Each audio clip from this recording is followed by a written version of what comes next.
बिस्मिल्लाहिर्रहमानिर्रहीम, अस्सलाम वालेकुम। Live with doctor Shahid Masood के साथ मैं हूं सुमेरा सलीम।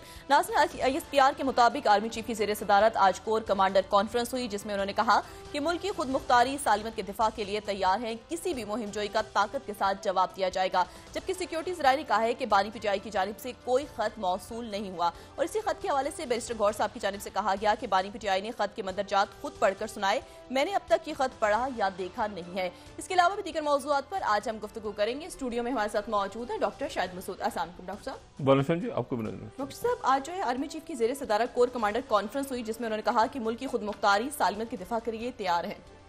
बिल्कुल, और सिक्योरिटी के हवाले से जाहिर है उसमें तफसीली डिस्कशन हुआ होगा और मुल्क के अंदर भी एक पॉलिटिकल टर्मोइल है, गालिबन उस पर भी बात हुई होगी। दूसरी जो बात है वो मुल्क की सियासत में कुछ है नहीं, खत के ऊपर बहस चल रही है। पिछले राब्ते तो हैं, जाहिर है इस्टेब्लिशमेंट के साथ हमेशा राब्ते होते हैं सियासी जमातों के, और वो खतों किताबत के तो नहीं होते ना मामला। ये अब कभी बढ़ जाते हैं, कभी कम हो जाते हैं, कभी बढ़ जाते हैं।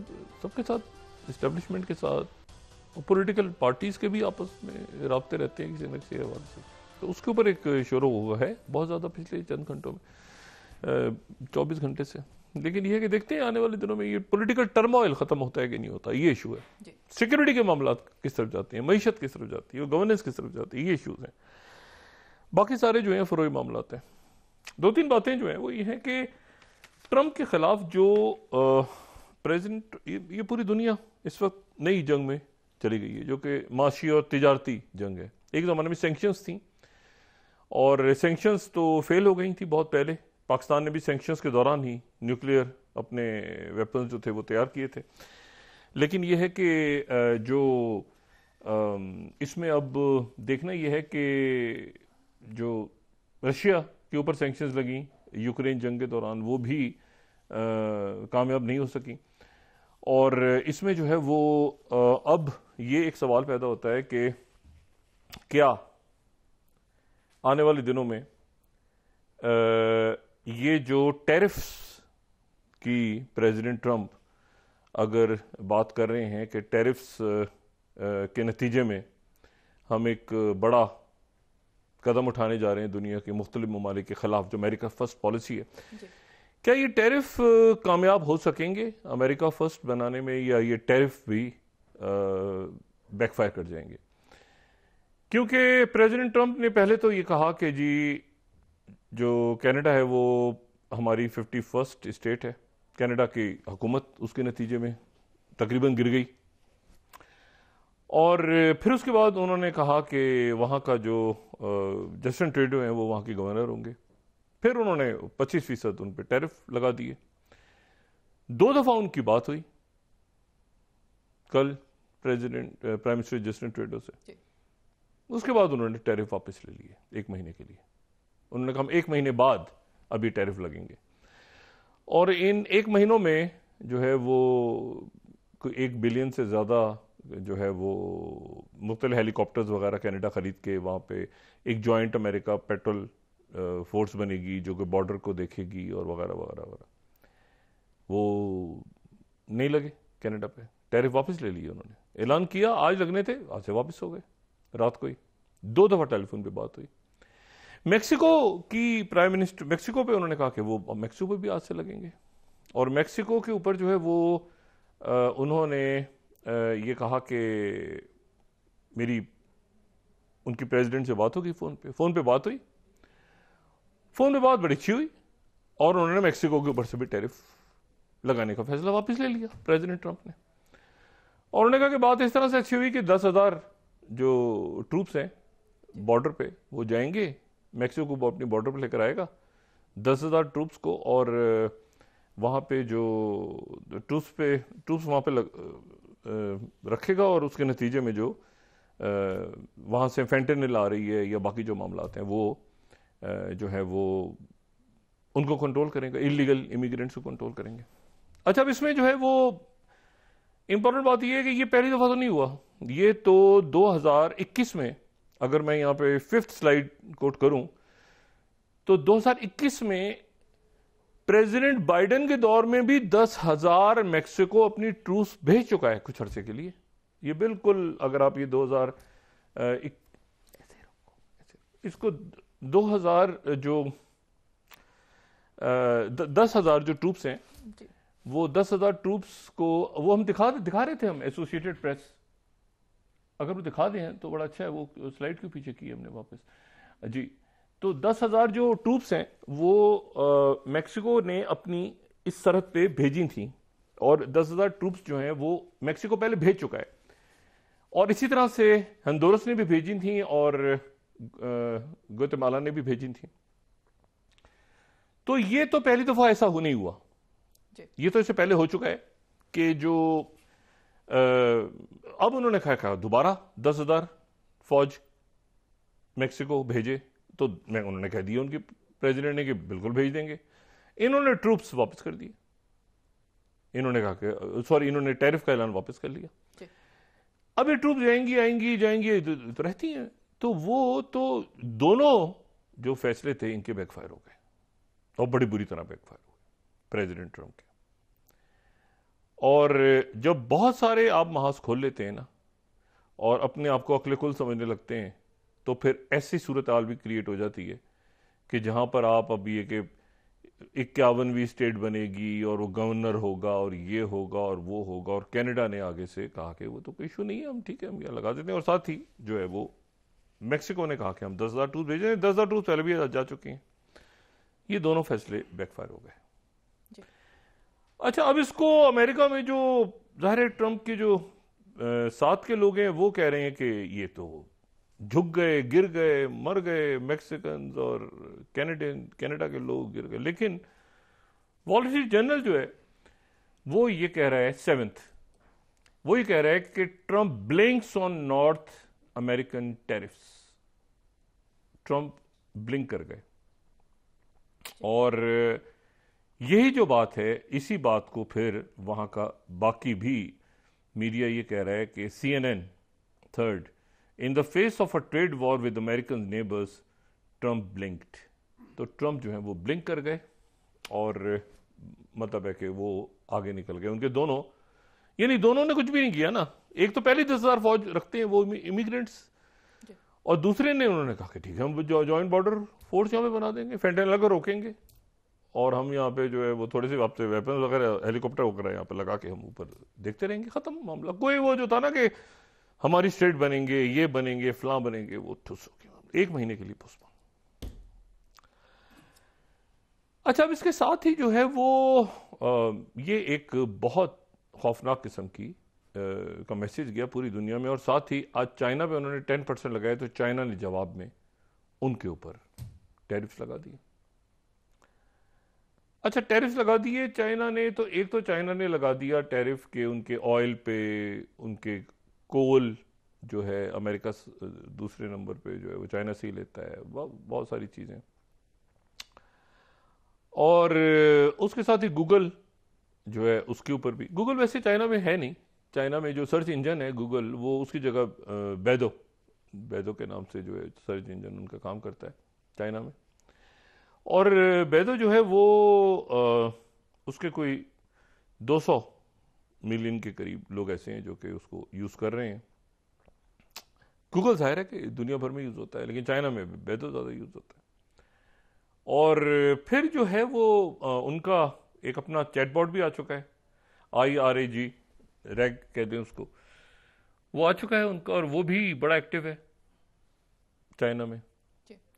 और चाइना, लेकिन जाहिर है कि चाइना के जो टेलीफोन्स हैं, जब चाइना के जो अपने फोन्स जब दुनिया में यूज होते हैं, मिसाल के तौर पे चाइना में तो गूगल नहीं है, लेकिन अगर चाइना का फोन पाकिस्तान में आ रहा है या किसी गल्फ कंट्री में जा रहा है या यूरोप में जा रहा है, तो जाहिर है वहां पर तो जो उसमें गूगल प्ले स्टोर होगा, तो वहां तो लोग यूज कर रहे हैं कि चाइना के फोन तो लेकिन यह है कि चाइना अपना ये जो डीप सीक ला चुका है ना जी, तो अगर चाइना फ्यूचर में अपने टेलीफोन्स के अंदर ही ये बैदो और डीप सीक और ये सारा कुछ डाल दे अपने टेलीफोन्स के अंदर ही, क्योंकि AI वॉर तो हो गई है ना सख्त, और टेक वॉर है बेसिकली, AI वॉर तो क्या, टेक वॉर शुरू हो गई है ना।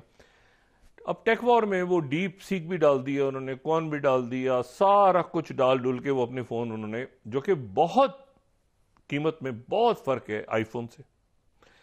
और जब देखें ये जो है ना, ये जो O1 मिनी और ये सारे जो मॉडल्स आए हैं चैट जीपीटी के, या इवन जो डीप सीक के रीजनिंग, इसको दुनिया में बड़े कम लोग बेसिकली यूज कर रहे हैं। आम जो लोग हैं ना, वो आर्टिफिशियल इंटेलिजेंस, ये जो चैटबॉट यूज कर रहे हैं एआई के, वो मतलब है कि ज्यादा एआई एजेंट्स बना लिए, कोई काम शुरू हो गया आउटफ्लो में। ये जो रीजनिंग मॉडल्स हैं ना, पीएचडी लेवल की रीजनिंग, और ये इतनी बड़ी तादाद में लोगों को जरूरत है नहीं अभी इस वक्त कि लोग अपने असिस्टेंट, जो एआई असिस्टेंट बना के, या एआई जो है वो एक को पायलट की शक्ल दें, उसको जो भी शक्ल दें, और वो एक रीजनिंग मॉडल साथ रखें कि जी एक पीएचडी लेवल का रीजनिंग मॉडल पूरा करके बताए कि जी ये क्वांटम कंप्यूटिंग में किस तरह से क्या पूरा लोग उससे, एआई से जो इस वक्त मेजॉरिटी दुनिया में जो इवन एजेंट्स भी बना लिए लोगों ने, या लोग जो है वो इसके आउटफ्लोज बना रहे हैं, तो उसमें लोग मतलब उनके लिए एक बेसिक सा काफी है। लेकिन डीप सीक चूंकि बिल्कुल ही फ्री है और रीजनिंग वाला फ्री है, तो उसके नतीजे में ये है, और उन्होंने ये भी बता दिया है कि कम कीमत पे हो सकता है। तो अब फ्यूचर में अगर उनके टेलीफोन्स तमाम के तमाम इन एप्लीकेशंस के साथ आ जाते हैं कि जिसमें आपका वेदों के सारे मौजूद हैं, और तरीका बिल्कुल वही है। लेकिन आप चैट जीपीटी को जैसे यूज करते हैं प्रॉम्प्ट डाल के, तो वैसे ही आप डीपसीक को यूज कर रहे हैं, तो बिल्कुल वैसे ही है। तो लोगों के लिए उसको इस्तेमाल करना इतना मुश्किल नहीं होगा, चाहे वो फेसबुक का मुतबादिल हो या गूगल का मुतबादिल हो या कुछ हो, क्योंकि कॉस्ट का बड़ा फर्क है। तो चाइना जो है उसने गूगल के ऊपर भी जो है वो पाबंदियां मजीद लगाने का और सारे करने का फैसला किया है, क्योंकि वो गूगल मैप्स के अंदर चेंज आया था, गल्फ ऑफ मैक्सिको और गल्फ ऑफ अमेरिका गूगल ने, तो गूगल को देख रहा है वो। और फिर हुआवे को माजी में चूंकि चाइना एक नेशनल सिक्योरिटी थ्रेट करार दे चुका है, ये अलग बात है कि उस पर किसी ने अमल नहीं किया, वो दुनिया भर में हुआवे तो चल रहा है। अब मसला ये कि अगर अमेरिकन आप टेक लेंगे, तो क्या अमेरिकन टेक जो है वो उनका डेटा सर्वेलेंस के लिए यूज नहीं करेंगे? वो भी कर रहे हैं। तो अगर वो कह रहे हैं कि चाइना पे आप डीप सीक पे जाएं, तो वहां पर आपको पता नहीं चलेगा कि जी वहां पे चाइना में माजी में क्या होता रहा है और इंसानी हकूक फलाना ठिमाना। सवाल ये कि अगर आप जाके किसी अमेरिकन टेक पे पूछें किसी और तंजीम के बारे में या कोई और तो बात हो, उनकी तरफ से भी यही आएगा कि भाई ये ऐसे हैं। ये तो सारा डिपेंड करता है ना कौन सा मुल्क किसको कैसे देख रहा है। अच्छा, अब इसमें जो है वो तो ये 2-3 बातें हुई, तो चाइना की तरफ से जवाब है। लेकिन जो और कमजोरी का इजहार हुआ प्रेसिडेंट ट्रंप की तरफ से, वो ये इजहार हुआ कि चाइना ने तो लगा दिए टैरिफ, लेकिन साथ ही ट्रंप की तरफ से बात हुई कि मैं इसी हफ्ते शी जिनपिंग से भी बात करूंगा। अच्छा, अब शी जिनपिंग से वो क्या बात करेंगे?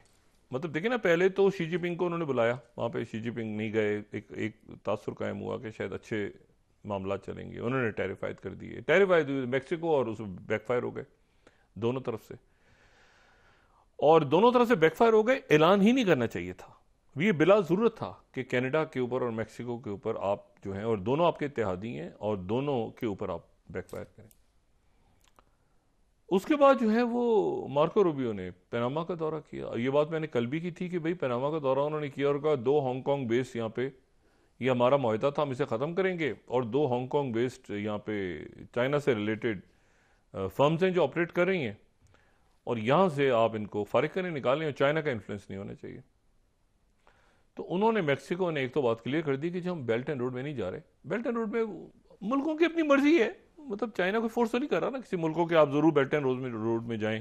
भाई मुल्क अपनी चॉइस, मुल्कों की चॉइस है। ब्रिक्स में जाना मुल्कों की अपनी चॉइस है, बहुत से मुल्क जा रहे हैं, लेकिन कोई किसी को फोर्स तो नहीं कर रहा ना कि आप जरूर ब्रिक्स में जाएं। तो लेकिन अब सवाल ये है कि जो वो कह के चले गए। अच्छा, ये बात मैंने कल भी सवाल उठाया था कि अगर फर्ज करें वो कहते हैं कि नहीं यहाँ पे चाइना काम करता रहेगा पनामा पे, तो इस पे क्या फिर अमेरिका क्या करेगा? बाय फोर्स लेगा, मिलिट्री स्ट्राइक्स करेगा? ये कोई मौत इश्यू है, और यहाँ पे चाइनीज मौजूद हैं। यूक्रेन की जेलेंस्की की जान निकली रही है कि कोई नॉर्थ कोरियन ना मर जाए बीच में। ये जो खबरें आई ना कि नॉर्थ कोरियन पहुंचे हुए हैं ये रशियन ट्रूप्स, तो 1-2 बॉडी बैग जाते तो ये पूछा था नॉर्थ कोरिया से कि अगर नॉर्थ कोरियन जो है वो किसी की डेथ हो गई तो नॉर्थ कोरिया ने कहा हम फिर ये नॉर्थ कोरिया का और ज़ेलेंस्की का मसला होगा। तो वहां पर आपका ख्याल से अमेरिकन बॉम्बिंग करेंगे और उसके नतीजे में पोर्ट्स के ऊपर जो है वो चाइनीज निशाना बनेंगे। ऐसा होने जा रहा है, ऐसा तो नहीं होने जा रहा। तो इन्होंने जाके वो बात की कि आप खाली करवाएं। अब पनामा कैसे खाली करवाएगा भाई, वहां पे पोर्ट्स इन्वेस्टमेंट्स हैं, पोर्ट्स हैं, सारा कुछ चल रहा है। तो वो उसके नतीजे में ये हुआ कि यहाँ पर पनामा के जो उनके ये निकल गए आगे अल सल्वाडोर और बाकी जगहों का दौरा करने के लिए, लेकिन पनामा की तरफ से भी ये जवाब आया कि हमारी सॉवरेनिटी जो है उस पर किसी किस्म वो बहस से बाहर है। और मैं यहाँ कोट कर रहा हूँ गल्फ टाइम्स 33rd, ठीक है, उनकी तरफ से बात है कि हमारी जो सॉवरेनिटी है वो तो उस पर किसी किस्म की कोई बात ही नहीं होगी। और मैं उसके बाद टर्किश न्यूज़ एजेंसी भी कोट कर देता हूँ। 12th Panama president defends sovereignty as US warns of action over China's influence of canal। तो वो वहां से निकले, मार्को रूबियो तो पीछे, मुलाकात तो बड़ी अच्छी हुई और वो स्टेटमेंट भी आ गई कि चाइना पे कंसर्न है, लेकिन जवाब उन्होंने फिर उनके निकलने के बाद दिया। तो अब ये तो बड़ी अजीब सी बात हो गई। अच्छा, अब मामला ये है कि उन्होंने कहा हमारे सॉवरेन मुल्क है, हम अपने खुद फैसले करेंगे। अब चाइना से शी जिनपिंग थे क्या, लेकिन ये जो इंप्रेशन गया ना दुनिया में कि जी मेक्सिको और कनाडा से कुछ भी लिए बगैर जो है वो ट्रंप जो ब्रिंग कर गए पहले। अच्छा, मैंने आपसे कहा कि उनका जो मीडिया है वो कह रहा है कि जी घुटनों में गिर गए, पैरों में गिर गए, ये किया, वो किया, फलां किया, ये।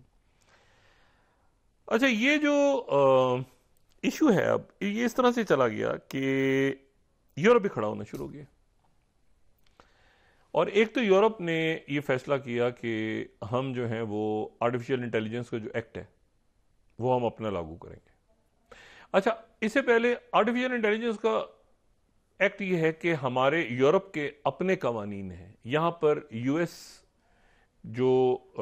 के जो मैग्निफिसेंट 7 कंपनीज हैं, चाहे वो एक्स हो या मेटा हो या एप्पल हो या जो भी हो, वो अपने कवानीन हम पे लागू नहीं कर सकते। मतलब हमारे यहाँ फ्रीडम ऑफ स्पीच कुछ और है, ट्रंप के यहाँ कुछ और है, तो हमारे रूल्स होने चाहिए। ट्रंप साहब ने कहा था कि सवाल ही पैदा नहीं होता ये बिग टैक्स जो है। और उन्होंने जाहिर है 500 बिलियन का जब अनाउंस किया था तो ये तो बिल्कुल अजीब सा था ना कि 1.5 बिलियन यूरोस के साथ जो है ये इनका तो फंड बिल्कुल पीछे रह गया। बीच में डिप्सी का आ गया तो वो 500 बिलियन वाला स्टारगेट ही गई, इधर उधर हो गया।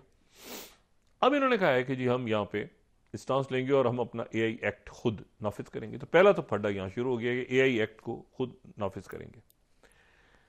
दूसरी जो बात है वो ये है कि प्रेसिडेंट ट्रंप ने कहा कि जो मेरी ज़ेलेंस्की से बात हो गई है और ये जो पीस डील होने जा रही है इसमें हम रेयर अर्थ मिनरल्स जो हैं वो हम यूक्रेन से लेंगे। यूक्रेन मान गया है कि हम रेयर अर्थ मिनरल्स जो यूक्रेन के पास हैं, वो अमेरिका ने चूंकि पैसा खर्च किया है 300 बिलियन, अभी 300 बिलियन डॉलर्स की फिगर कहां से आई है, ये आने वाले दिनों में इलॉन मस्क के लिए बड़ा चैलेंज है। क्योंकि वो ट्रेजरी को भी देख रहे हैं, वो डीओजी को भी देख रहे हैं, वो ये सारा हिसाब किताब जो पिछले अरसे में हुआ है उसको भी देख रहे हैं। लेकिन हुआ ये कि वो जो जर्मन चांसलर थे, जर्मन चांसलर ने एक तो कहा कि सेल्फिश लफ्ज उन्होंने इस्तेमाल किया कि ये बहुत ही सेल्फिश लफ्ज उनका था, एग्जैक्ट सेल्फिश, ठीक है ना। और मैं ये यूक्रेन की मीडिया को कोट कर रहा हूँ, 24th सेल्फिश। उन्होंने ट्रंप को कहा कि ये सेल्फिश है रेयर अर्थ मिनरल्स के वाले से कि लेकिन रशिया का इस पे यूरोप ने जो एक्ट किया सो किया, इस पे रशिया का जवाब जो आया है वो आया है back of Ukraine's rare earth, ठीक है ना। ये 23rd पॉलिटिको कोट कर दे, ये इसमें वो जरूरी है जो एग्जैक्ट वर्ड्स कोट होने। तो रशिया ने बैक ऑफ, ये हमारा इलाका है यूक्रेन, तुम कहां से आ रहे हो यहाँ पे लेने के लिए रेयर अर्थ, क्या मदद करेंगे लेकिन उसके बदले में रेयर अर्थ लेंगे। फिर एक दूसरा रौला ये पड़ा है कि वहां पर कोई 100, वो कह रहे हैं कि 177 बिलियन हमने दिए। ये 27 को देखें यूग्रेशिया प्रावदा को, वो अमेरिकन कह रहे हैं कि हमने 177 दिए, यूक्रेन कह रहा है कि हमें 76 बिलियन डॉलर मिले। ओ भाई पैसा किधर गया है, देखिए ना, ये भी तो रौला है ना बहुत बड़ा। अमेरिकन कह रहे हैं कि हमने 177 बिलियन दिए, यूक्रेन कह रहा है हम तक पहुंचते पहुंचते ये 76 रह गए। तो अब इसके पे रौला पड़ा हुआ है कि ये कोई करप्शन थी, ये पैसा खाया गया बीच में, ये पैसा सारा कहां गया। और ये है कि गार्डियन ने जैसे खबर लगाई है EU रेडी, ये 13 तो देखें, अननेसेसरी स्टूपिड टैरिफ्स, ये लफ्ज इस्तेमाल किए हैं पोलैंड के जो प्राइम मिनिस्टर हैं डोनाल्ड टस्क ने। डोनाल्ड टस्क उनका नाम है।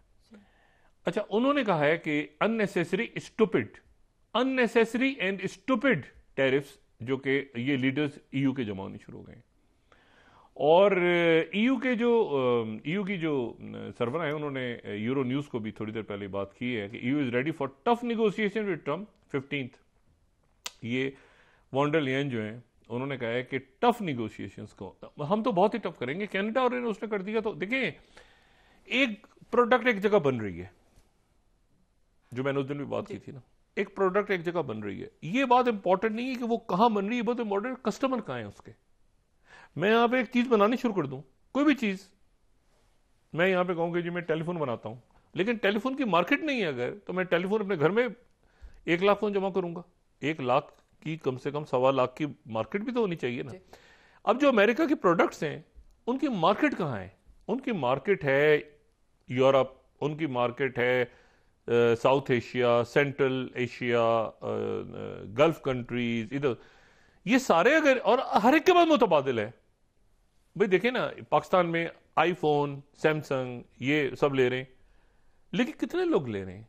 अक्सरियत के पास आप जाएं तो उनके पास बेहतरीन एंड्रॉयड आपको मिलता है, जिसमें सारे फीचर्स होते हैं, और वो आईफोन नहीं होता। उसमें AI भी काम कर रही है, उसमें एप्लीकेशंस भी काम कर रही है, डीपसीक भी काम कर रही है, गूगल भी काम। अक्सरियत मेरा ख्याल है कोई शायद 90% से ज्यादा लोग ऐसे हैं जिनके पास, या 80% से ज्यादा ही होंगे जिनके पास, और बड़े जबरदस्त सेल्फी कैमरे आप उन पे देख लें, उन पे बाकी देखें। तो ये अब ऐसा है नहीं कि जी आप जो हैं वो आप को जरूर एक मुल्क की ही प्रोडक्ट लेनी है, बहुत ऑल्टरनेटिव्स आ गए। ठीक है।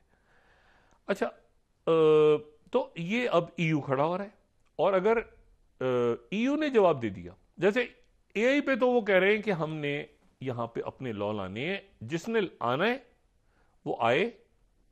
फेसबुक नहीं है तो अच्छा, मैं आपको बताऊं, यूरोप के अंदर बहुत टैलेंटेड, ये जो बात चल रही है ना यूरोप और कनाडा के, उस वाला, यूरोप में बड़े लोग ऐसे हैं जो बड़ा टैलेंट है यूरोप के अंदर, स्टार्टअप्स, ये वो आगे पीछे। और ये तो AI तो लेकर आ गया ना, डीपसीक ने तो ओपन आपको बता दिया कि भाई ये इसका ये कोड है, और ये अब नो कोड भी आ गई चीजें, लेकिन उस डिटेल में जाए बगैर। और मतलब कितने लोग दुनिया में ऐसे हैं जो प्रोग्रामर्स हैं?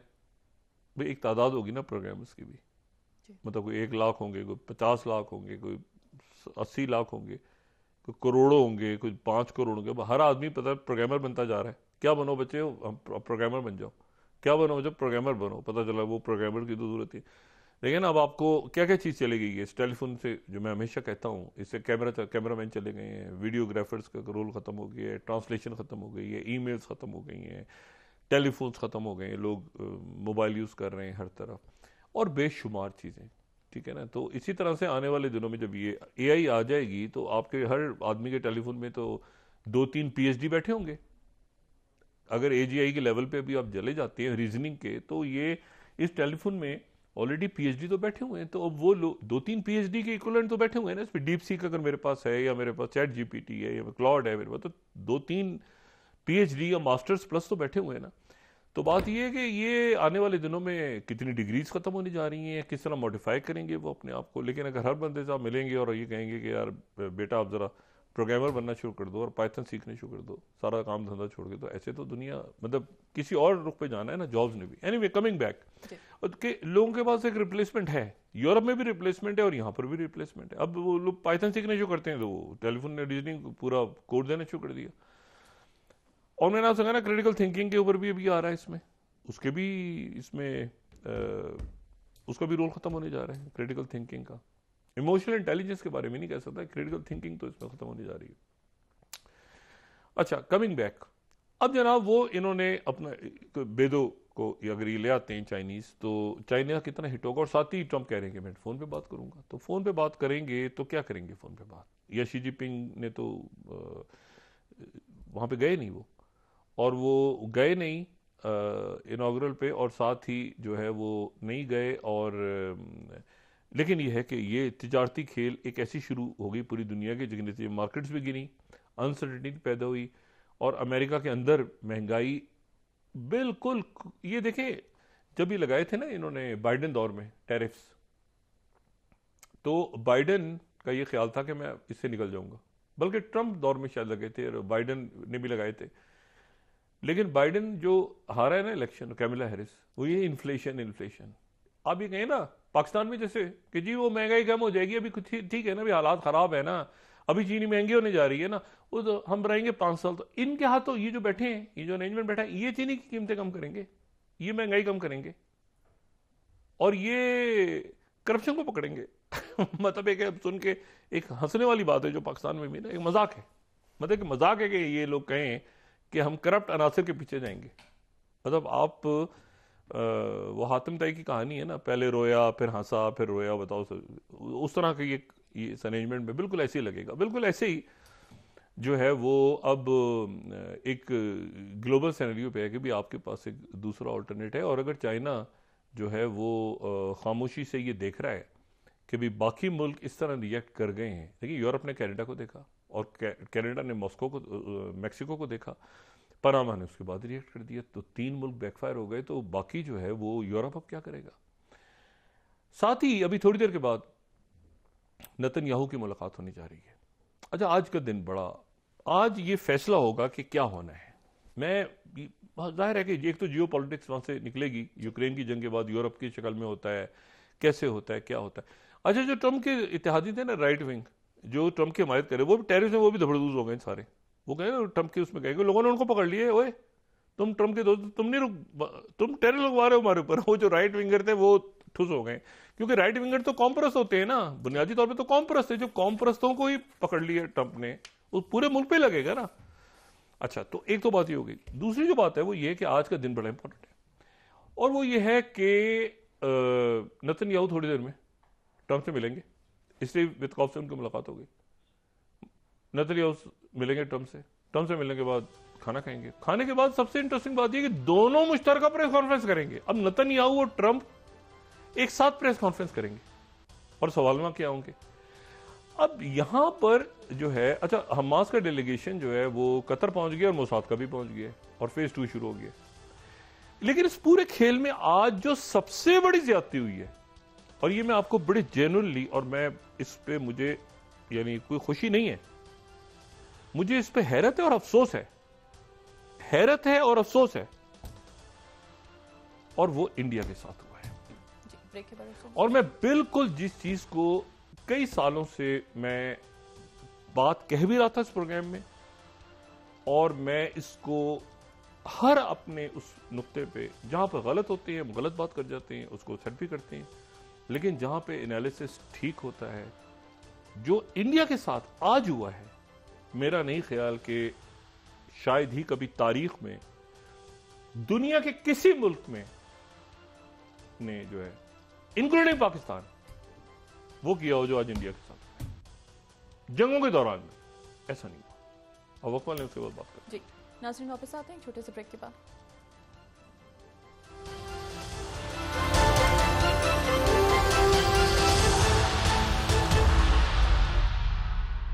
वेलकम बैक नाज़रीन। डॉक्टर साहब, सदर मुमलिकत आसिफ अली जरदारी साहब दौरे चीन के लिए रवाना हो चुके हैं। उनका यह दौरा कितना अहमियत का हामिल हो सकता है? अहमियत है इस वक्त, लेकिन यह है कि जो मुल्क पे क्या इस वक्त असर पड़ता है मजमूई तौर पे, वो हमने देखना है। चाइना के दौर, चाइना तो हमारा एक हमेशा से एक बेहतरीन उससे ताल्लुकात हैं, तो देखते हैं कि इस दौरे के असरात क्या पड़ते हैं मुल्क में। अच्छा, ये जो मैंने आपसे बात की ना कि इंडिया के हवाले से क्या कैसा बड़ा बहुत अजीब वाक़या हुआ है, और मेरी मेमोरी में ऐसा नहीं कि कभी इंडिया के साथ, ना मैंने कहीं पढ़ा है कि इंडिया के साथ ऐसा कभी हुआ हो आज तक। अच्छा, वो क्या मामला हुआ है कि इंडिया ने यहाँ से जो उनके फॉरेन मिनिस्टर जयशंकर जी गए थे जो इनॉग्रल में, तो वहाँ पर उनकी क्वाड के भी आए हुए थे वज़ीर ख़ारजा, उनसे भी उनकी बातचीत हुई। फिर उनकी मार्को रूबियो से और बाकी लोगों से भी बातचीत हुई और उनको बड़ी अच्छी जगह पे नशिस्त भी मिली और बड़े अमेरिका एक स्ट्रेटेजिक पार्टनर है इंडिया उनका। तो आप अपने स्ट्रेटेजिक पार्टनर को और चाइना के अगेंस्ट, यह जाहिर है कि यहाँ पे इंडिया को एक पूरा रोल दिया। अच्छा, इंडिया के ये जब चल रहा था ना H1B वीज़ा और इमिग्रेंट्स और ये सारा, तो मेरा उसके ऊपर एक स्टांस था हमेशा, जो एक रवायती, ये नहीं होता है ना कि इस्लामाबाद में बैठ के मैं गुफ्तगू कर रहा हूँ तो मैं रवायती एक सरकारी स्टांस लूँ, उससे हट के मेरा अपने ज़ाती बिल्कुल मेरा ये हमेशा स्टांस रहा है कि इंडिया में बहुत अच्छे लोग जो है वो ऐसे हैं जो टेक्नोलॉजी में बहुत आगे गए हैं और बड़े अच्छी जगहों पे अमेरिकन जो आपकी जो ये बिग टेक कंपनीज हैं उनमें वो काम भी कर रहे हैं। थोड़ा सा मेरा उसमें बायस भी है, उसकी वजह ये कि पिछले चंद सालों में मुझे डेटा और मैथमेटिक्स जो है वो समझना था। तो मेरे जो मुझे एक इंडिया के एक प्रोफेसर जो हैं उन्होंने स्पेसिफिकली मुझे जो है ऑनलाइन ये सारा समझाया बहुत सादा अल्फाज में, देसी स्टाइल में, जो मेरे लिए समझना ज़रा आसान था और काफ़ी मैं उनसे मुतासिर भी हुआ और मुझे ये समझ आया। और उसके अलावा भी वैसे भी उनके बटे अब एक उनका एक स्ट्रेटेजिक पार्टनर है, उनके साथ सारे मामलात हैं। इंडियन प्राइम मिनिस्टर मोदी जो हैं वो पेरिस जा रहे हैं, पेरिस में AI समिट हो रही है, उसके बाद वो अमेरिका पहुंचेंगे। 13 तारीख को उनकी मुलाकात होगी प्रेसिडेंट ट्रंप से। तो और इंडिया, ये जो मैं बात कर रहा हूँ ना, जयशंकर जो गए वहाँ फॉरेन मिनिस्टर, इन्होंने कहा कि भाई आपके जो इलीगल इमिग्रेंट्स हैं, हम जो इंडिया के इलीगल इमिग्रेंट्स हैं वो कोई 20,000 या 18,000 उनकी तादाद है, तो उनको हम ले लेंगे वापस, जो कोई इशू नहीं, आप बताते हैं हम आपको वापस ले लेंगे। मतलब ऐसे ही होता है ना, दोस्त मुल्कों के दरमियान तो ऐसे ही होता है। अब जनाब अमेरिकन ने आज क्या किया, उन्होंने वहां से पकड़ के इंडिया के जो इलीगल इमिग्रेंट्स, इलीगल क्या, जो वहां पे कोई इंतजार कर रहा था, कोई कुछ कर रहा होगा, जो भी चले, उनके मुताबिक जो है वो इलीगल इमिग्रेंट्स हैं, उन्होंने उनको जनाब हैंडकफ किए। हैंडकफ करने के बाद फौजी जहाज़ों में बिठाया, मिलिट्री प्लेन्स में, और 200 या 205 इंडियन इलीगल इमिग्रेंट्स को लेके पहला मिलिट्री प्लेन कुछ देर के बाद इंडिया लैंड करेगा। अच्छा, मैं तो इसको मेरे तो नहीं समझ में आया, क्योंकि मैंने फिर बात की कुछ लोगों से। मैंने कहा जी इंडिया तो रेडी हो गया था कि हम अपने इलीगल इमिग्रेंट्स को ले लेंगे, बल्कि खुद कमर्शियल फ्लाइट से इज्जत से अब ले आएंगे। अब देखें ना कितने सारे मुल्क हैं, वहाँ से गैर कानूनी पाकिस्तानी जो हैं वो पकड़े जाते हैं तो वो डिपोर्ट हो जाते हैं, तो कमर्शियल जहाज़ों में आ जाते हैं। अब हम भी ये तवक्को करते हैं कि अमेरिका में कोई इलीगल होगा तो वो भी जहाज़ में बिठा देंगे और पाकिस्तान की एम्बेसी कहेगी कि भाई हम भेज देते हैं वापस। ऐसे ये जो फौजी जहाज़ों वाला काम हुआ है, ये वो कोलंबिया में हुआ था, ये इंडिया में हुआ है। अच्छा, कोलंबिया के तो प्रेसिडेंट ने कह दिया था ना कि हम यहाँ नहीं उतरने देंगे, इन्होंने कहा था उतारो ये जहाज़, उसके बाद वो मान गए थे। लेकिन अब इंडिया की पोजीशन, इंडिया में और कोलंबिया में बड़ा फ़र्क है, बहुत फ़र्क है। अब जनाब इंडियन एक्सप्रेस, मतलब मैं तो इसको पढ़ के और मतलब मुझे तो समझ ही नहीं आया कि ये अब प्राइम मिनिस्टर मोदी के इन्होंने जाना है तो वो अच्छा, ये इस दौरान जहाँ चल रहे होंगे 18-20 हज़ार बंदे डिपोर्ट करने, तो इस दौरान मोदी साहब वहाँ पहुँचे होंगे, वाशिंगटन DC खाना खा रहे होंगे, तो वहाँ से जहाज़ उड़ के आ रहे होंगे। ये कैसे? Indian express 34th। अच्छा, अब इसको जितना देखें, यहाँ से हमारे मछेरे उधर चले जाते हैं, उनके मछेरे इधर आ जाते हैं, कभी कोई कैदी होते हैं, कोई लोग आ जाते हैं, तो ऐसे इस तरह नहीं होता। अब Indian migrant sent back from US, why Trump is using expensive military planes for deportation. अच्छा जी, Hindu 35th, US deports migrants to Indian military plane. ओ भाई, military plane, official speaking on condition anonymity said that C-17 aircraft had departed for India with migrants abroad but would not arrive for at least 24 घंटे। भाई कितनी दूर है वो जहाज़, तो मिलिट्री प्लेन को कहाँ से उनको लेकर आ रहे हो? वो गरीब गुरबा लोग होते हैं या उनमें अच्छे भी होते हैं सफ़ेद पोश, उनको आप लेकर आ रहे हो, आप उनको खामोशी से एक तरीके से आप उनको बिठाओ, एम्बेसी से कॉन्टैक्ट करें, आप एम्बेसी से कह देंगे, वो एम्बेसी उनके पैसे दे देगी। इसको तो ये तो और स्ट्रेटेजिक पार्टनर, और उस वक्त जो प्राइम मिनिस्टर मोदी ने जाना है। अच्छा, उसके बाद न्यूज़ 18 इंडिया का, US military plane with 205 Indian 16 for Amritsar mid Trump's immigration crackdown. फौजी जहाज़ों में बिठा के सबसे इंपॉर्टेंट स्ट्रेटेजिक पार्टनर, जो मैंने कहा ना मेरे लिए हैरान कौन बात है, और मैं इसकी मजम्मत भी कर रहा हूँ कि अजीब मामला हुआ है, ऐसे नहीं होना चाहिए। अच्छा, फिर उसके बाद जो है वो आप मुझे ये बताएं, Times of India 38, Donald Trump administration divorce migrants India by military plane. ओ भाई, मिलिट्री प्लेन से ज़रूरत क्या है 200 लोग? आप, मैं इसको हकीकत नहीं, ये कोलंबिया वगैरह में तो आप कह सकते हैं ना ज़बरदस्ती भेजा, वो नहीं जाना चाह रहे थे, रेजिस्ट कर रहे थे। आई डाउट कि वहाँ पे इंडियंस इस तरह से लड़ रहे हो कि हम नहीं जाएंगे, फौज पकड़ रही है, बिठा रही है जहाँ, नहीं, आई डाउट। वहाँ पे ज़ाहिर है उनसे इंटीमेट किया होगा, कोई इक्का दुक्का वाक़या हो सकता है, हो गया। लेकिन ये कि आप लोगों को पकड़ पकड़ के हैंड कवर करके मिलिट्री प्लेन में ला रहे हैं, कहाँ अमेरिका, कहाँ इंडिया?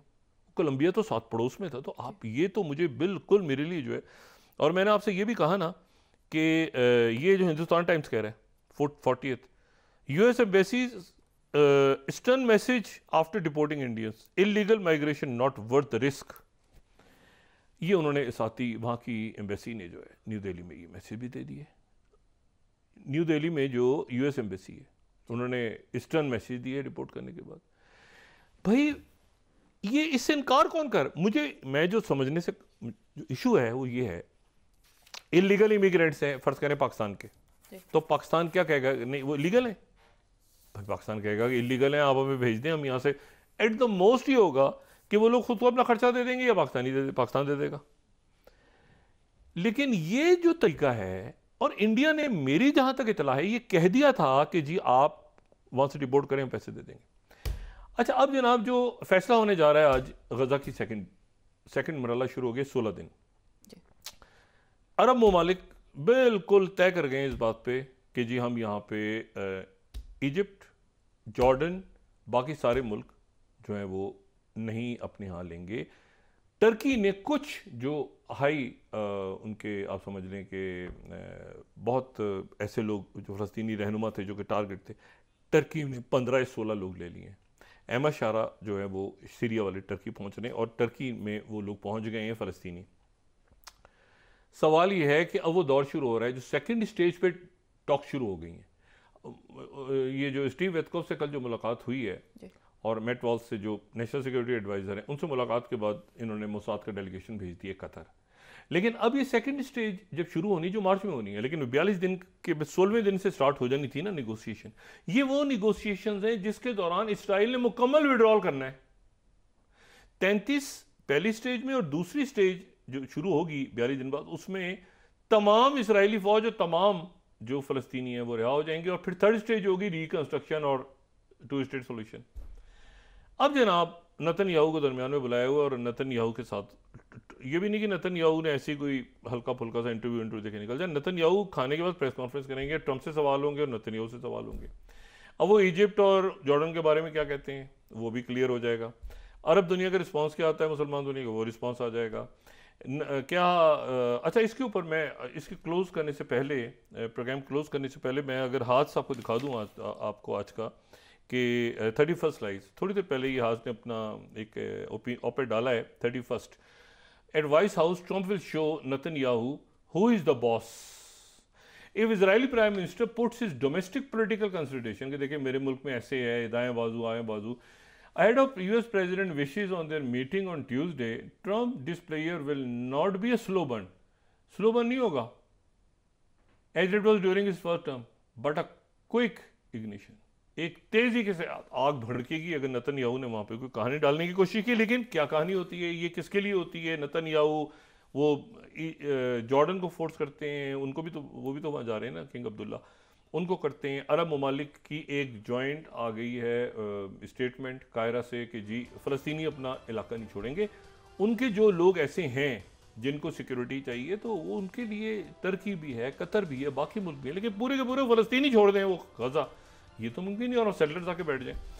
तो मेरा ख्याल है कि ये जो अगले 24-48 घंटे हैं इसमें तय होगा इंडिया का रिस्पॉन्स क्या आता है इस पर। मिलिट्री प्लेन से ये प्राइम मिनिस्टर मोदी के लिए एक, मेरा ख्याल है कि एक बड़ा चैलेंज होगा, और ये उनकी फॉरेन मिनिस्ट्री की तरफ से कोई रिस्पॉन्स इस पर आना चाहिए कि भाई आप मिलिट्री प्लेन क्यों भेज रहे हैं? हम यहाँ से अपने 4 जहाज भेजते हैं, उनकी फ्लाइट्स रोज आती हैं बेशुमार। वो कहें 2-3 जहाज़ों में, 5 जहाज़ों में, 10 जहाज़ों में, 500 जहाज़ों में आप जो है वो इज्जत के साथ उनको इलीगल इमिग्रेंट्स को फौजी जहाज़ों में ला रहे हैं। ये एक मेरे लिए, मैंने कहा ना, ऐसा मैंने कभी नहीं होते देखा। ये और ख़ासतौर पे अपने स्ट्रेटेजिक पार्टनर के लिए जो कि क्वाड में भी हो, जिसको बुलाया भी हो, जिससे मिलना भी हो, जिसके प्राइम मिनिस्टर से, तो ये तो जहाज़ 200 पैसेंजर लेके चलते रहेंगे। 18-20 हज़ार इलीगल इमिग्रेंट्स हैं और पता नहीं इलीगल भी किस तरह से उन्होंने बनाया है। तो मेरे लिए बड़ी हैरानकुन बात है, बहुत हैरानकुन बात है। और इंडिया का देखते हैं कि इस पर क्या रिस्पॉन्स आता है। जी बहुत शुक्रिया डॉक्टर साहब। नाज़रीन, इसके साथ ही आज का प्रोग्राम अपने इख्तिताम को पहुंचा। मुझे सुमेरा सलीम को इजाज़त दीजिए। अल्लाह ने के बाद। जी डॉक्टर साहब। अपना दोस्तों, रिश्तेदारों, मिर्दोनवा के लोगों का सब ख्याल रखिएगा। अल्लाह हाफ़िज़।